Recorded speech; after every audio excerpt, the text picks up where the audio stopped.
Good afternoon. This is Wednesday, May 13th. Thank you for tuning in. I am joined today by Dr. Janae Caldoun, our Chief Medical Executive, Maureen Francis, the President of the Michigan Realtors Association, and Rachel Lutz, the owner of the Peacock Room in Detroit. I want to take a few moments to acknowledge someone close to me who recently passed from COVID-19, my friend Morris Hood. Morris Hood III was someone with whom I served in the legislature and became very close friends with. He was a state senator who served the people of Michigan's 3rd Senate District in Dearborn, Melvindale, and Detroit for 8 years. He served 3 terms in the House, representing the people of Michigan's 11th House District in the House of Representatives. He was a dear friend, and a touching obituary was written about him that he came in the son of a giant and left a giant himself. He was a proud Detroiter and continued the family commitment to the service of his community. There was not a more loyal friend, thoughtful advisor, or quicker wit. Mo was the type of guy that lit up the room and made you glad just to be there. He is doing that in the next life now, and those of us he's left here are better off having known him. May he rest in peace. He was almost 55 years old. My love and prayers go out to his beloved family and his many, many friends who grieved this tough loss. I know there are a lot of people in this state who don't personally know anyone who's gotten sick from COVID-19, let alone died. But what we need to remember is that these deaths aren't just numbers. They were real people, our fellow Michiganders. They had men and women who loved them, husbands and wives and children and grandkids.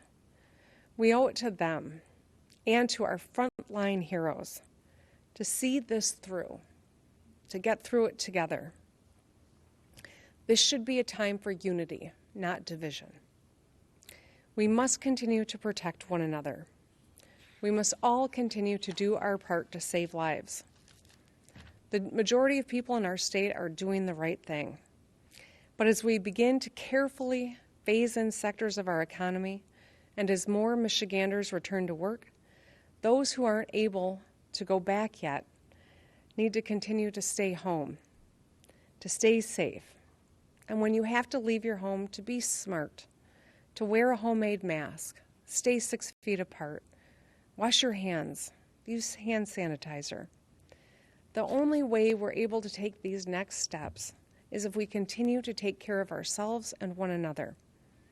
Taking care of one another can look like a lot of different things, whether it's simply reaching out to check in on someone you care about, whether it's asking for help if you yourself are struggling. Maybe it's donating to a food bank or donating medical supplies to a local healthcare facility or first responders. I saw something really truly amazing in the newspaper. Gowns that were donated to first responders in memory of 5-year-old Skylar Herbert. Skylar's mother, Lavandria, said that her daughter was always putting toys aside to give to her friends. She said when we'd go out to Target, we would ask if we could buy an extra toy because her friend didn't have one.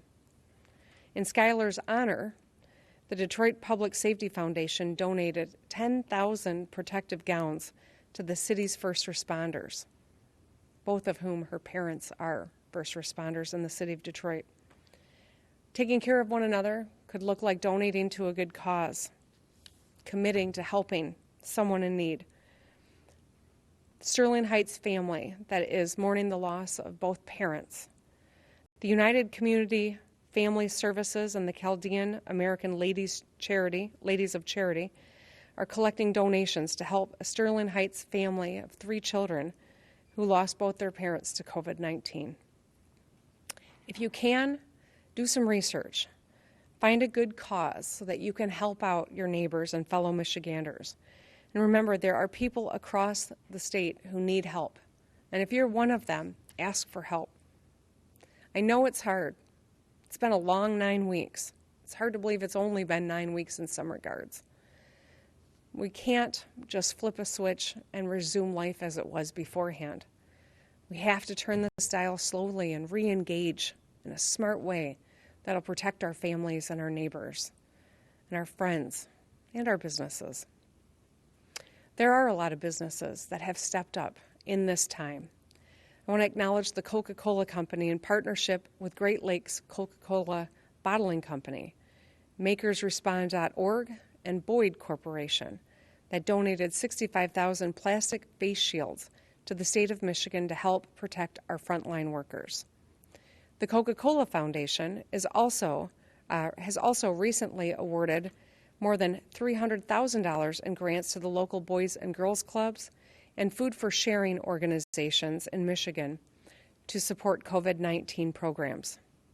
And also, Mohammed Kazi, owner of Sienna Healthcare, has personally donated 210,000 nitrile gloves to the state of Michigan, 10,000 surgical masks to the Wayne County Sheriff's Department, and has partnered with Detroit Rescue Mission Ministries to deliver food boxes to seniors in many communities. Thank you. Thank you to all of you who've done some part in helping others.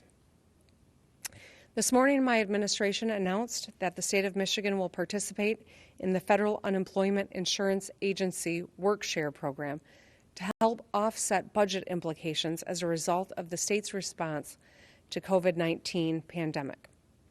As a part of this program, impacted state employees will take 2 temporary layoff days per pay period, beginning on Sunday, May 17th until July 25th, which will result in an estimated $80 million in decreased wage costs. Thank you to the state employees for doing your part.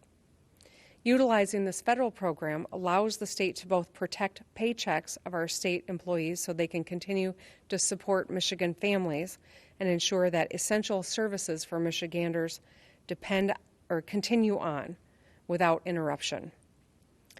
This federal program allows the state to keep employees working with reduced hours, while employees collect partial unemployment benefits to make up a portion of lost wages. Impacted employees will retain their health insurance and benefits will automatically be enrolled into the unemployment process to help ensure that they've got the support they need during this challenging time.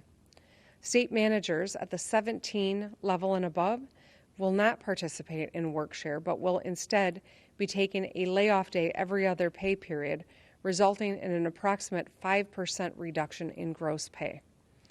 Over 31,000 state employees will be impacted. I know this is going to be a big change, and I know how important it is for our leaders to lead by example. And that's why last month I've announced that I've taken a 10% pay cut and have asked my executive team, all of whom are participating, to take a 5% pay cut for the remainder of the fiscal year. I'll continue to work hard to protect our state employees and ease the pressure that this crisis has put on our state budget. State employees do amazing work on behalf of the people of Michigan. These temporary layoffs are not a reflection of the importance of their work or a reflection of their dedication, but rather the reality of how COVID-19 has impacted their ability to do their work. As I said last week, Michigan is currently in the third of 6 phases of the My Safe Start plan to re-engage our economy. We're in the flattening phase where case growth is gradually declining.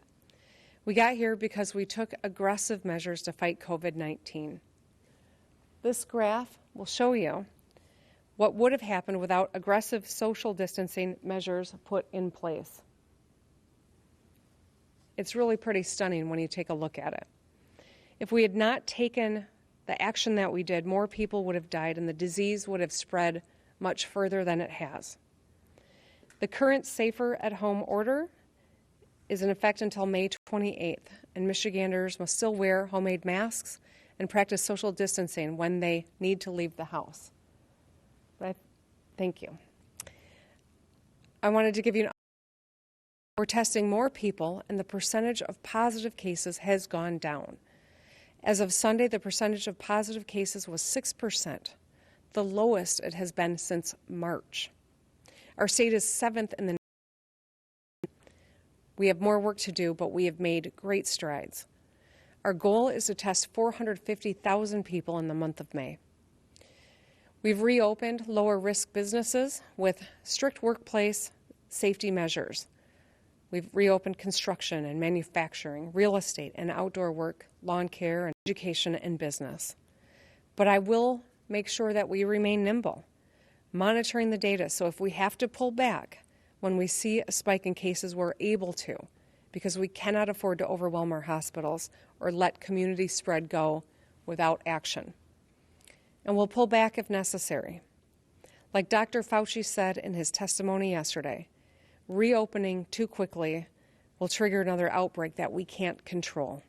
And none of us wants that. The red area on this slide shows us that without the stay home, stay safe order, the median estimate is that we would have had 32,000 more cases today, and at least 3,480 more deaths. Not to mention that we would have likely overwhelmed our healthcare system, and so outcomes for those positive cases would have been worse. I'll continue to closely monitor data and receive on-the-ground feedback from our local health departments, regional health care councils, and our health systems. And if necessary, we'll move back based on those factors that I cited moments ago. So remember, this depends on every single one of us. There was a map in the New York Times that showed Michigan activity has increased. That's concerning. It's concerning because we know that you don't see the impact of a decision until about 2 weeks. And so right now, there are a lot of signs to feel positive about. But if this activity from the last week results in a spike, we'll see it next week, and we may have to take action or slow down. And that's why it's so critical that everyone continues to do their part. Every one of us has a role to play, and the vast majority of people in our state have been playing that role and doing it well. Thank you, but let's not let our guard down now. It would be a travesty if the sacrifice we've made was made in vain and we see numbers climb because we've dropped these social distancing and safety practices. So please, keep it up.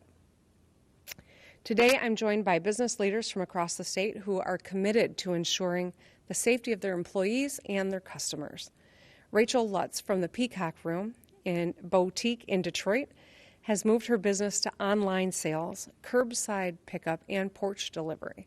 She's gotten creative to meet the needs of her customers and doing so in a way that is safe. Last week, she hosted a Facebook Live event where she showed off items in her store for people to claim via Facebook comments and messages. She's found creative ways to engage with her customers while also ensuring their safety. Maureen Francis from Coldwell Banker Real Estate is the president of the Michigan Realtors Association.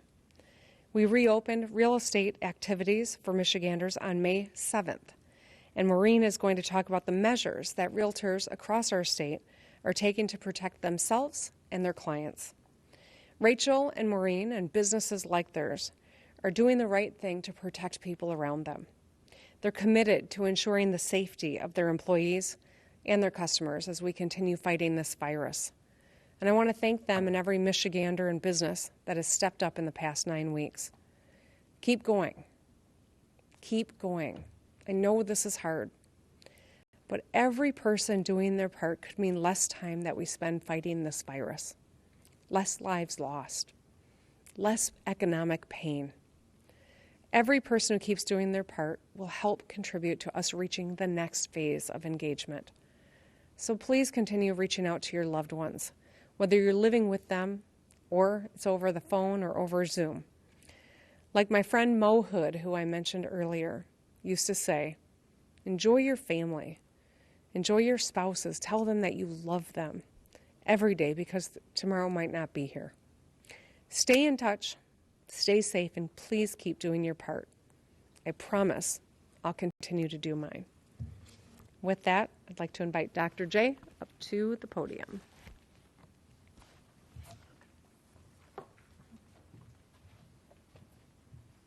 Thank you, Governor. I'd like to also share my condolences to the family of Senator Hood.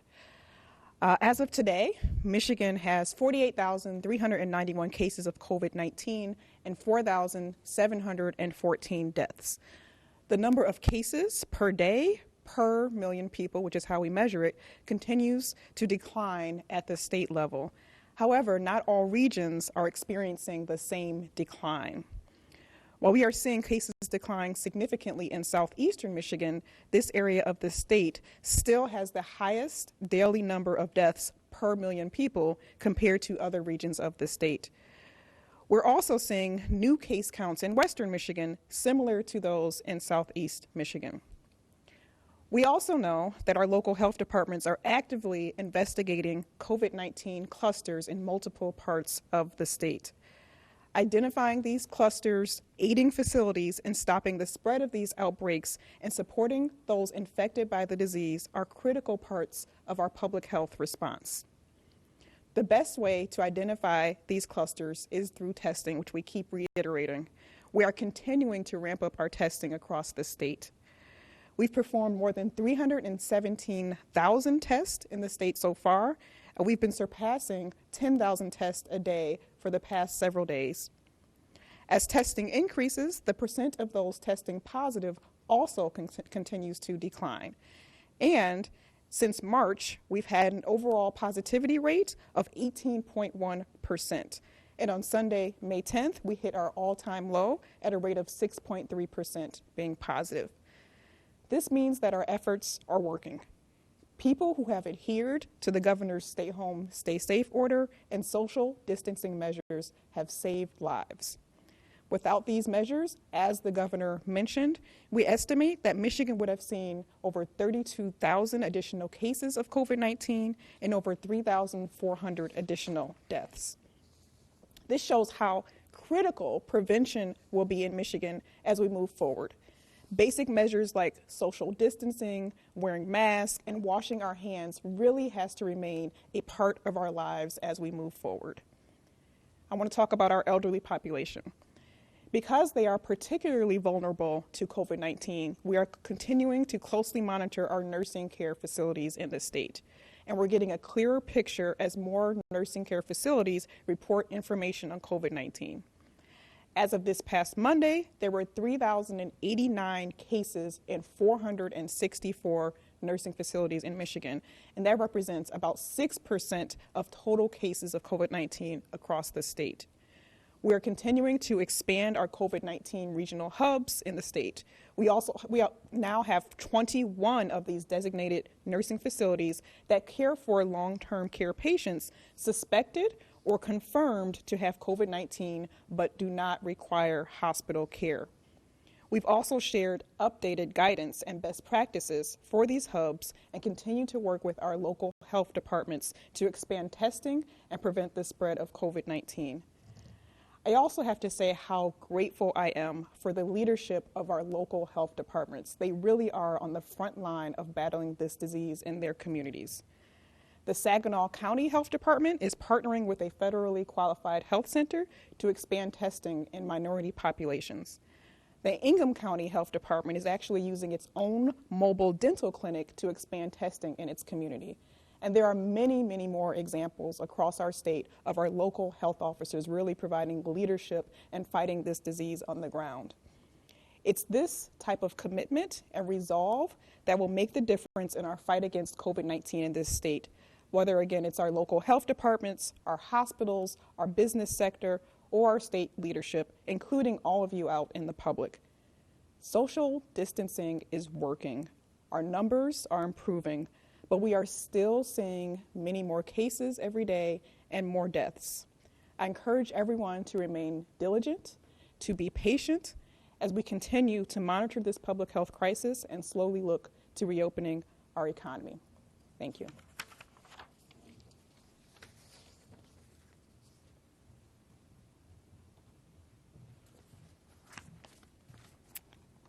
Good afternoon. On behalf of over 34,000 members of Michigan Realtors, I'd like to thank Governor Whitmer and her team for her trust, for working cooperatively with us, and for putting the real estate industry back to work in a safe and thoughtful manner. We appreciate the difficulty of the decisions that the governor has made to protect the health of Michigan citizens as we begin to move our state's economy forward. There's no doubt that COVID-19 has impacted Michigan's spring real estate market. But the only way to overcome the uncertainty created by the pandemic is to approach the buying and selling of real estate with a focus on safety, knowledge, and outstanding service to our clients. The good news is that as we've resumed in-person contact over the past week, we've seen a vibrant market for both buyers and sellers.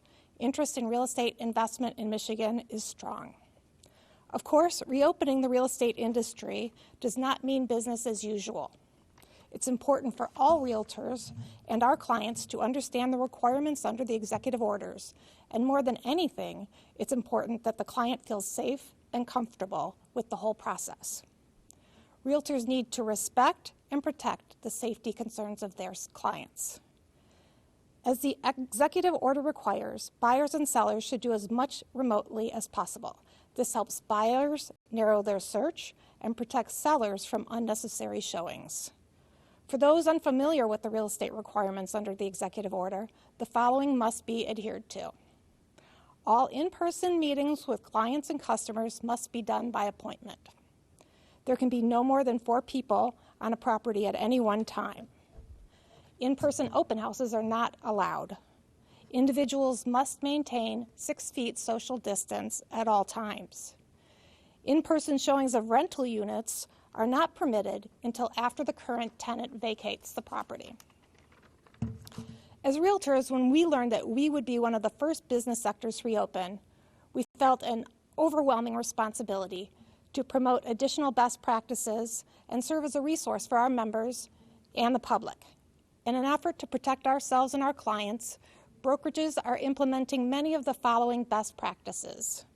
Realtors are doing as much work as virtually as possible. We're using photographs, virtual showings, videos, marketing materials, and floor plans to help buyers prior to any in-person showings. Realtors are working together to avoid overlapping appointments. We're asking sellers to turn on lights, leave interior doors, drapes, and blinds open to ensure that no one has to touch anything on the property during a showing. We request cleaning and disinfecting frequently touched surfaces prior to and after showings. We're asking clients to meet us at the property rather than driving together. We're encouraging the use of masks and gloves, as well as buyers to refrain from touching any surface while viewing a property, and not to share phones, pens, or tablets with their agent. Finally, we're limiting the time physically at the property. After a showing, rather than talking with our clients while still on site, we suggest waiting to do this later by email or by phone. As we begin working with clients in person again, realtors must be careful and considerate as we prepare all new ways of helping Michiganders buy, sell, and lease property. We understand this pandemic is impacting every Michigan citizen uniquely. Realtors are grateful to resume work by operating intelligently, compassionately, and responsibly to best serve those clients who choose to call Michigan home.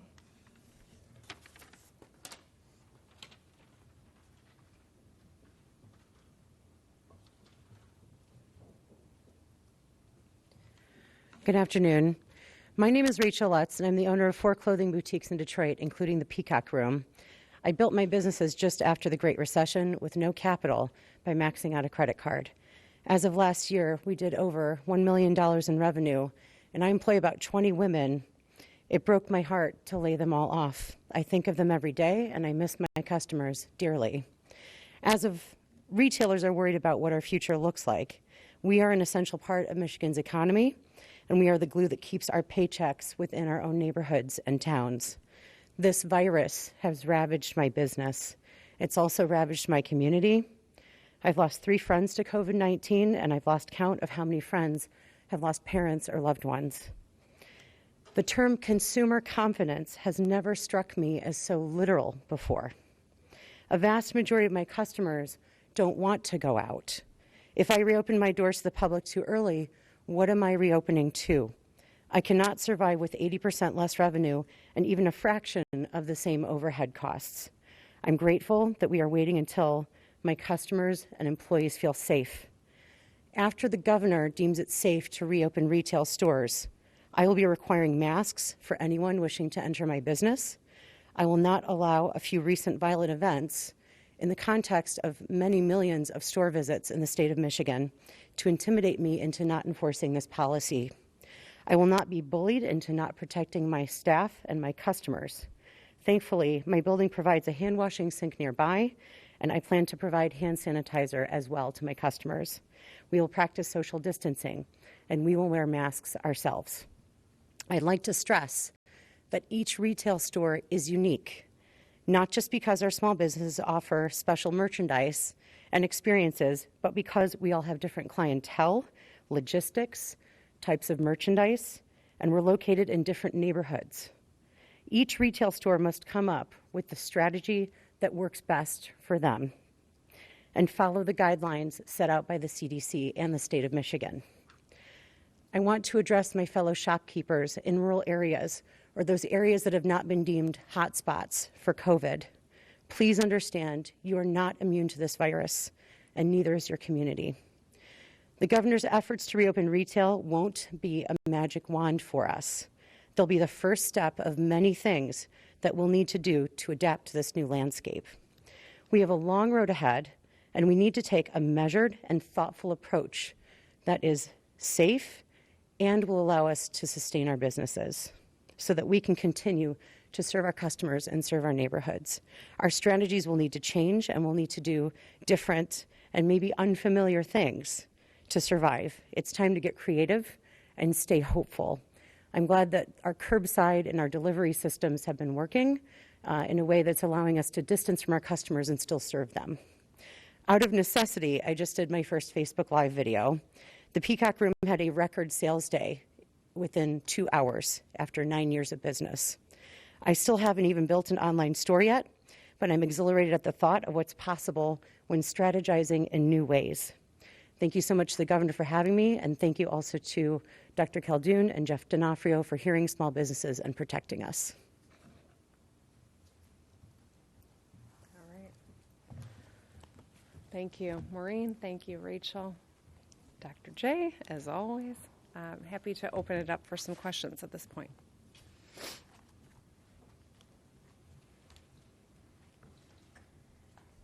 Governor, you mentioned the New York Times data that came out showing that Michiganders haven't been staying home in the last week at the rate they have been previously. Are you worried that people are no longer complying with the stay-at-home order, and do you expect to have to extend the order because of that? Well, we would expect to see a little more movement because we have released and started to re-engage sectors of our economy. But and not having had the ability to really understand the data that they're using to make these maps and ensure that it really is reflective of what we're seeing here on the ground. I am concerned. The more that people are out and about, that's how COVID-19 spreads. And we've done a wonderful job. If you have seen any of the slides, I don't know if we've got one that we can put up, but I had CNN on earlier today, and they were showing, okay, there was a different slide that I was thinking about, but that's okay. They were showing Michigan as one of the states where we were lit up as green because our numbers have dropped. And there were not a lot of states that were in that category. Most were static or increasing. The work that we've done has paid off. But we know with a 2-week lag time, we see the benefit of that work, not immediately. It takes a little while. And so if we stop doing that work, we will see the pain of that. It'll take a couple of weeks. And so my concern, of course, is that we have to stay disciplined. And it's really hard. Like, I get it. It is, predicted to have some 80-degree days coming up. It was gorgeous last night. You want to get outside. And there's nothing wrong with getting outside, but so long as you are doing so in a smart way, wearing your mask. Movement in and of itself isn't the problem. The problem is when people are doing that and they're not observing the best practices. So wear the mask, stay 6 feet away from others, make sure you're hand washing, and really don't get out if you don't really need to. You're always safer at home. And for especially, people that are vulnerable, that is going to be the rule as opposed to the exception for quite a while. And I think this is something that we've all got to continue doing our part. We drop our guard now, all of our sacrifice will have been in vain, and we'll be right back where we were. And that's why we've all got to continue to stay disciplined here and keep doing the right thing. And if in 2 weeks we see that there is a consequence and there is a spike in cases, could there be a stay-at-home extension? Well, I mean, as I've said the whole time through, we're going to keep making decisions based on the epidemiology and the data. The good news from where we are now, from where we were 8 weeks ago, is we have built up our PPE. The good news is that we are doing a lot more testing. We're building up our tracing, and so if and when there is a spike, we'll be in a much better position to address it and identify it. But if this is community spread across the state like we saw 8 weeks ago, it would make it more likely that we have to continue a stay-home posture, and that's the last thing any of us wants. So everyone needs to keep doing their part. Thank you.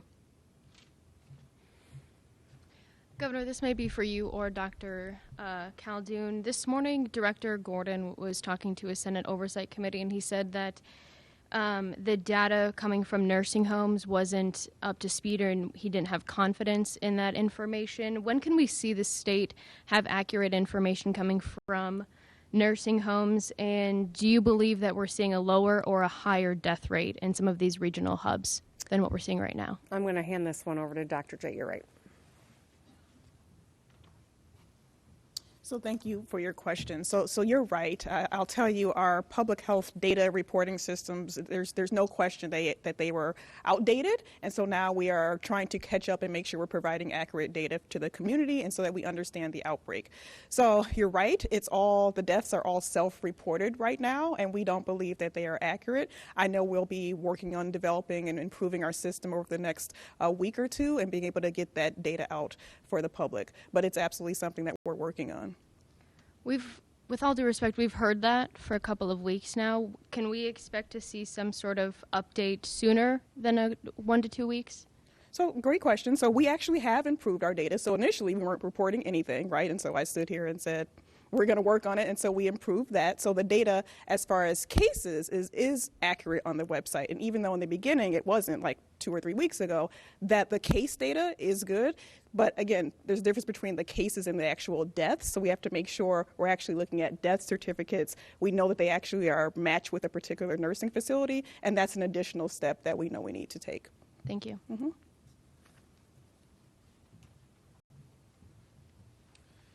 Governor, you listed off earlier some of the criteria for advancing the state under your Safe Start plan from phase 3 to phase 4.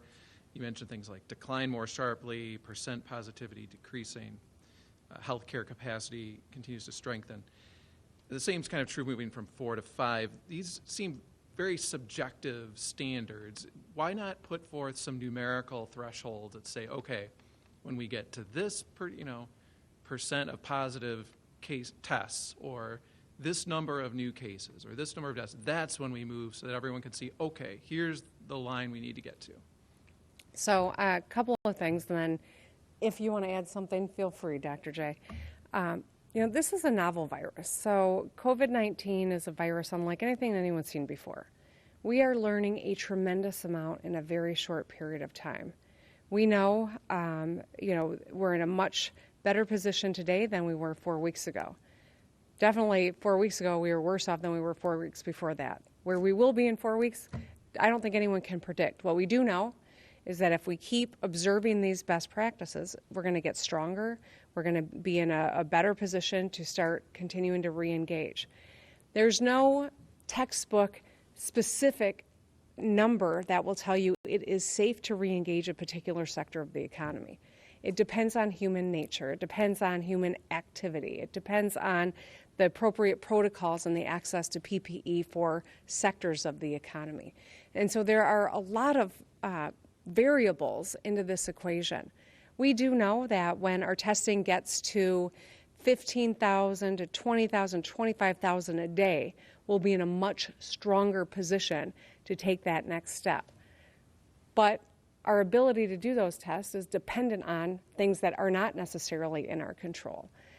For instance, we've been really grateful that the federal government has been able to give us additional testing implements, the swabs.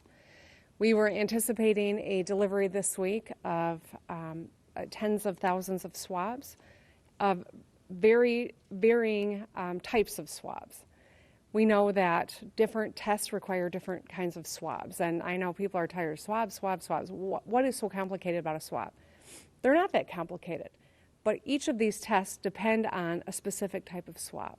And so when our shipment from the federal government comes and it is 100% foam swabs, it means we can't execute those for all of these other tests that we have.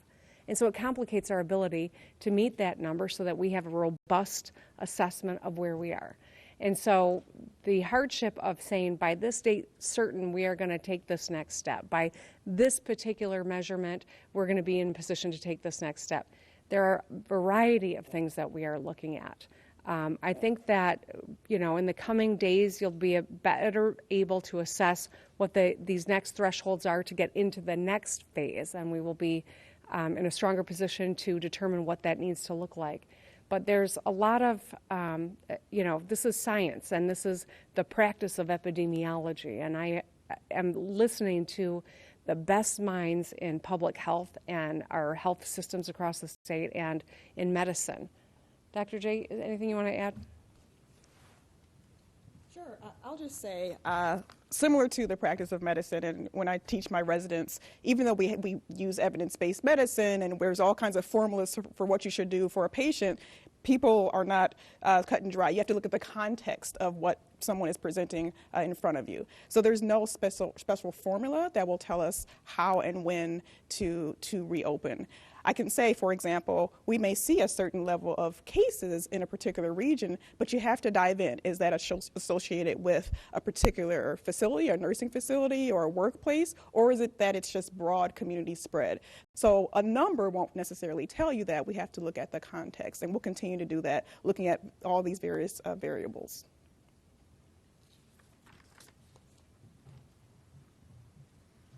Looking forward, as we send more people back to work, what kind of protections will there be for workers who don't feel comfortable going back to work?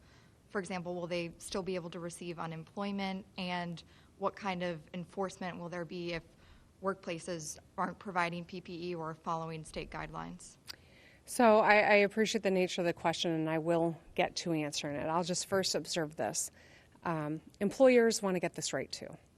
The vast majority want to go back to work and they want to stay at work. And so they've got prime motivation to make sure that their employees have confidence that they're going to be safe and that their customers have confidence.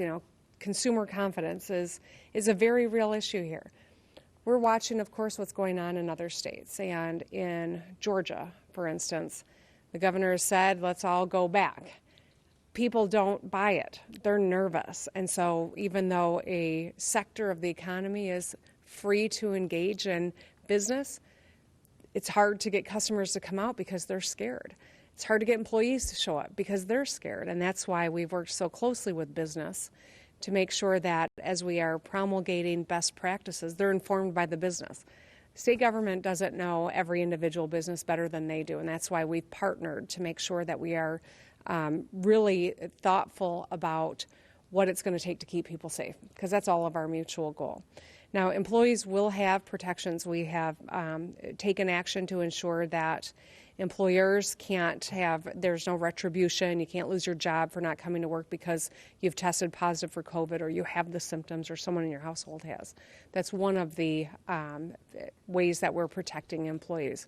But another is to work with businesses, large and small, to make sure that they've got the PPE that they need. And through the Small Business Association of Michigan and the Pure Michigan Business Connect through the MEDC, we're matching businesses in Michigan with the PPE for their employees as we have promulgated these best practices. And I think that, we will have an employer here in Michigan come in and talk about what they're doing to keep their employees safe, and I think it'll be really helpful for people to hear and understand that. As the Big Three begins and contemplates their initial phasing in starting Monday, they are, I know, working with the UAW to make sure that employees can see all of the improvements that have been made in the workplace so that they can see that their safety is paramount, and I think that's going to be needed in all workplaces, frankly. And will it be up to the state to enforce or local law enforcement if a business isn't complying? So the state, we are looking to determine what precisely the apparatus needs to be it's in state government. Obviously, safe workplaces are within the purview of state government, and that is would be a natural expansion of perhaps what's going on at Leo, Myosha. So we haven't. I'm not making an announcement today, but we are trying to put a finer point on that. I think it's a great question. Thank you. Yep. Governor, you said this morning on The View that the protests that we've been seeing at the Capitol could be potentially adding to the spread of COVID-19 as people not listen to the stay-at-home orders and congregate. What proof do you have to show that that's happening, and as well as COVID-19 spreading into rural areas because of that? Yeah, so I think that, I saw one report. I don't have proof. I'm not following everybody home and taking their temperatures and watching them for 2 weeks. But here's what we know. When COVID-19, the way that it spreads is person-to-person contact, that it can stay in the air for a while, that it is when you're closer than 6 feet, not wearing masks. It is when you're touching one another. And we saw a lot of that at these protests at the Capitol. And that's how COVID-19 spreads. We know it's incredibly contagious. And there are a lot of people who get COVID-19 who are asymptomatic. And so they're conducting life as though they're healthy because they honestly think they're healthy, but they're carrying it and spreading it. And that's how COVID-19, that's the insidious nature of this virus. And so that has always been a concern. When people congregate, they take it back to their communities. We've seen that over and over again.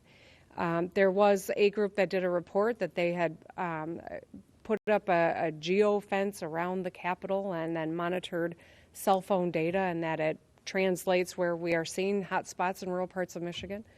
I don't know the group. I have not vetted the data. I can't vouch for it, but I think that would not be a surprising outcome if that was the case. And that's why I think it's so important that if people are determined to protest, I ask that they do right on their own, by themselves, by their own health, by everyone who lives in their household, everyone that they are around, and take precautions to protect themselves, wear the mask, stay 6 feet away from other people, and that they do it on behalf of our first responders too.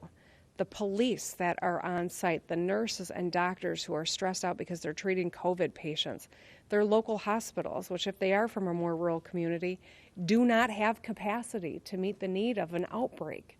If it is, 25 cases in metropolitan Detroit versus 25 cases in Petoskey is a very different reality when you're looking at what kind of the ICU bed capacity is. And so I don't particularly want to see people congregating, period. We know that contributes to spread. But if people are going to come down and demonstrate, do it in a responsible way is what we ask. Do you want to see MSP hand out tickets tomorrow for people not social distancing and not wearing masks? I think the Michigan State Police is monitoring all of the conversations around this event tomorrow, that they are prepared and are working with the Attorney General. I think we've seen some joint statements today, and I believe that if there is a reason to issue a ticket, that they're prepared to do that. I'm hopeful that they don't have reason to. Thank you. Governor, there's been a lot of concern in the last few days regarding the K-12 budget. A lot of school groups and schools are getting concerned that the chair of the Senate K-12 approach subcommittee has told them to brace for a 25% reduction. But at the State Board of Education meeting yesterday, they talked about something that would probably be more on the order of an 8% or so reduction. The numbers are so wildly different. Can you speak to what people should be preparing for? I know the revenue conference is coming Friday, but yeah. I think everyone has a sense, at least, of what the numbers are looking like. I'm not quite sure what information Senator Schmidt is working with when he talks about a $2,000 per pupil cut. I just don't know where that's coming from. I think that, I've been talking regularly with our treasurer, with our budget director, with our congressional delegation, because of course we need Congress to step up and to make sure that this fourth supplemental gets passed. I'm not weighing in on what the final details of it are, but I can tell you I was on a call with our nation's governors this afternoon because every one of us is confronting major budget deficits because of COVID-19. And we need Congress to step up and give us the support we need. In terms of precisely what the impact is going to be for schools, I can't tell you in this moment. All I can say is with this revenue estimating conference on Friday, we'll have a lot more information, and I remain committed to trying to make sure that we prioritize education in this state. It is a fundamental need. We are lagging the rest of the country when it comes to outcomes. We've made strides, but we cannot afford to let decisions be balanced on the education of our kids.